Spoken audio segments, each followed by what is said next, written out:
Yo guys, this is Reinhardt and this is a video about Unholy pet management. A lot of people ask me about it, so let's start it. First of all, when you're dismounting, logging into the game or getting into RBG, make sure that your pet bar is available.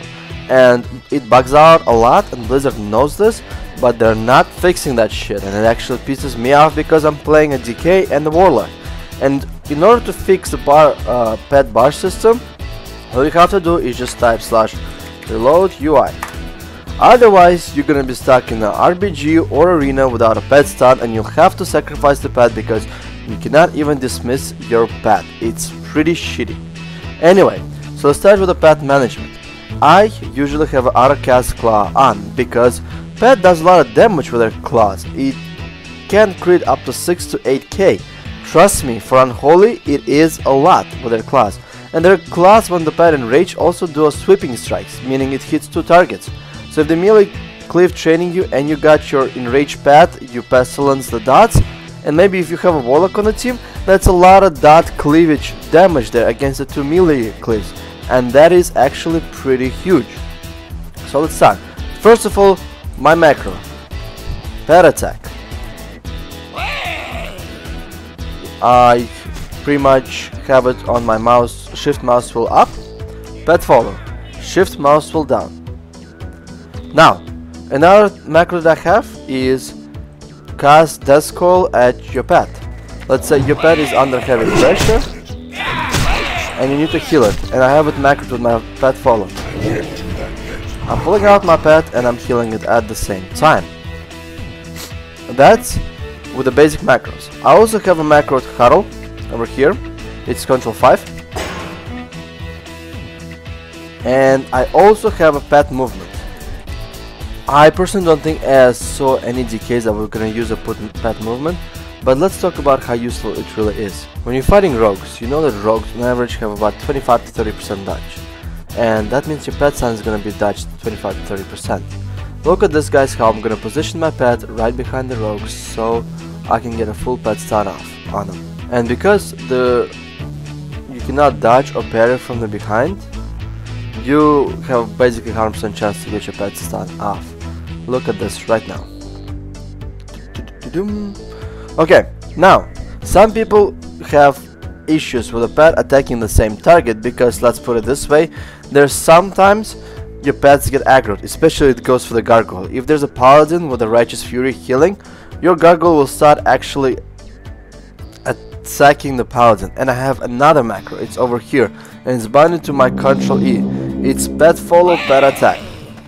The reason why I put a pet follow in there is because it basically resets the pet's targets.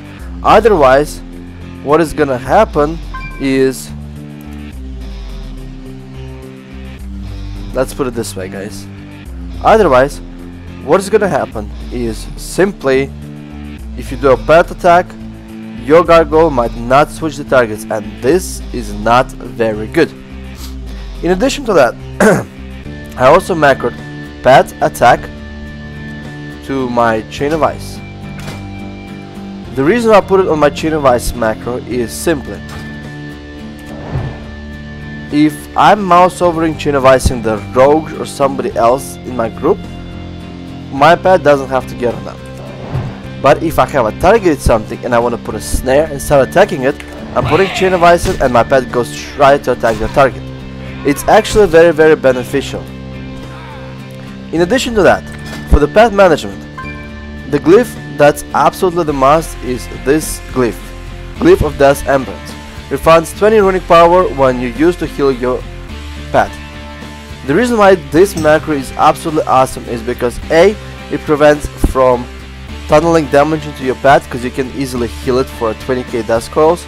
Second, this macro is a must when a warrior casts a Blade Storm or wreck Blade Storms, and that basically kills your pet, and you have to either huddle or start healing your pet right away. The reason why also this glyph is very important is because the more damage your pet takes, the more Death Coil refunds you get. So you're basically spending 14 runic power to heal your pet. That means you build up the stacks for enraged pet a lot quicker, and you can get your enraged pet sooner. So in that way, you're not even practically losing any of the DPS, which is absolutely borderline fucking amazing.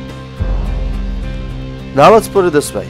Now in-depth macros. I have two macros because I don't know, the GNAS system is completely messed up, so I have not shift modifier, just a regular.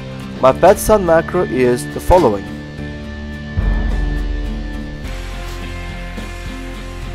Cast GNA, cast leap. The reason why I have a pet stun macro first before the leap is because I want to get the stun up first. Let's say if the target is in melee, your pet doesn't have to think too hard. It's a goal, it's done. It doesn't have to think so hard in either where I should leap first or where I should stun first. It just goes and stun first. In addition to that, I have a focus pet stun macro over here as well. Both those macros actually gonna have to have pet auto cast claw off. As we all know, sometimes pet is running out of the energy, and to be honest, there's not a very good way to fix it. If you macro claw to your abilities such as necrotic strike or scourge strike or death call, your pet will run out of energy. You're not gonna get out that stun. If you deactivate your claw, that's great, but because pet's energy system regenerates relatively fast, that means that you're missing so much potential damage. I mean it does like 2.3k hits, it's nothing, but when it's enraged pet, it does about double to triple that amount. So you're gonna have to have a pet auto cast claw on. In addition to that, because your enraged pet stun lasts 1 second longer, most of the times you're gonna find yourself actually just mangling with a 4-second stun. With that said, there's absolutely no reason why your pet auto cast claw off should be off while the pet is not enraged. Now the thing is, I know you guys are trying to be pros and stuff, and you try to interrupt the, let's say, with the pet stun. But let's put it this way, we're Death Knights, we don't get juked very often because we have necrotics. I usually use my pet for the positioning purposes. If they decide to go Rambo and land aside their healers, I usually get a pet stun out there. I use the pet stun as initial putting out the pressure. Let's say I'm gripping healer into full pet stun strangulate, and I usually have enough energy to get that stun off. And yes, about 60% of the time, 50% of the time, I cannot use my pet stun to interrupt, and I learned how to deal with it, and you have to guys do the same thing. The last thing I want to talk to you guys about is something really simple.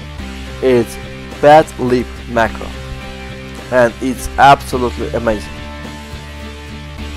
Pet leap, I have a easy macro over here, and I bound it to a T. Actually, I'm sorry, it's not easy macro, it's confusing as shit, but it's good. It provides both mouse over, target leap, or a focus modifier to focus leap for interrupts.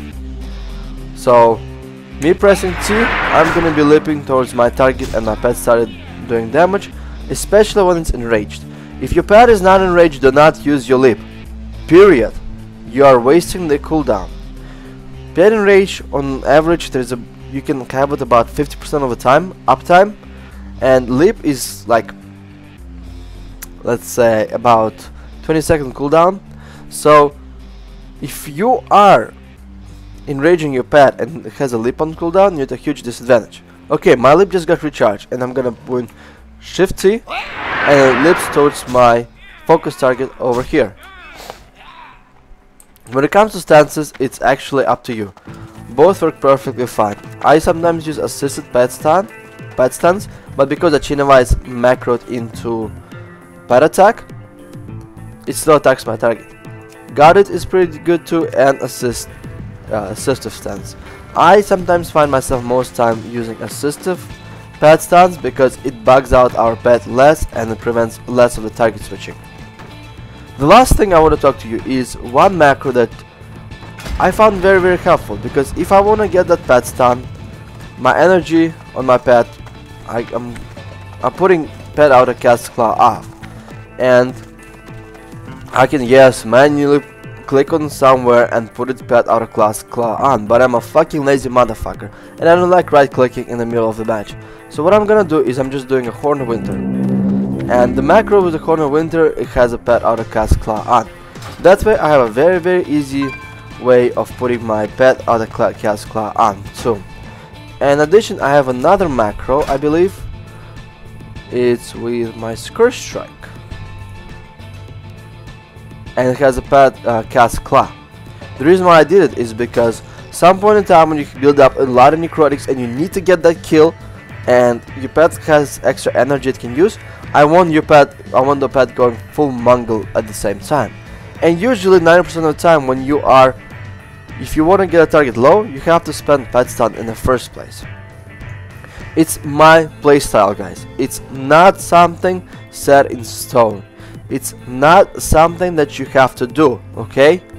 It's my playstyle. Look at the tips and tricks, find out what works for you. Not for me, not for Uncle Sam, what works for you. Incorporate some of that, come up with something else. If you have something more innovative and you want to tell me about it, I am all ears, guys. The other thing, last thing is, let's see how the pet stun macro really works. First of all, we have a target dummy. I think it's a rogue. Put your pet right behind it. Perfect. Chain of Ice. The pet is not gonna get dashed or parried. Let's see, 0 energy. I'm out of cast claw, and only now I'm actually being able to get a stun off.